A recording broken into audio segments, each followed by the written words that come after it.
In this short video tutorial, I will teach you how to install Bitdefender Antivirus on your Windows 11. First of all, you need to go to the Google and write this simple keyword in the Google search, download Bitdefender, and you need to open the first result.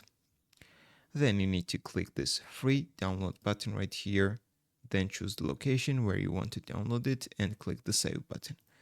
Once you will download the installation file, you need to open it.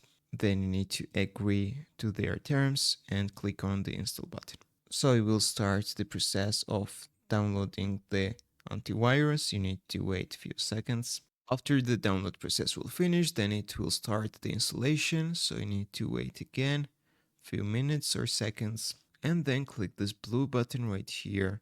So guys, when you finish the installation process, you will see this a window right here. So you need to sign in to your account. If you don't have an available account, you need to click create one for free and fill all of the necessary gaps. After you will sign in, you need to choose your plan. In this case, I will choose the free plan and click the finish button right here. So finally, we have got our Bitdefender Antivirus on our Windows 11. If you see this green icon right here, that means you are safe and your Bitdefender Antivirus is working on your device. You can also use their functions such as quick scan, system scan, and others, guys. So that's all I wanted to show you. If this video was helpful for you, don't forget to click the like buttons and don't forget to subscribe.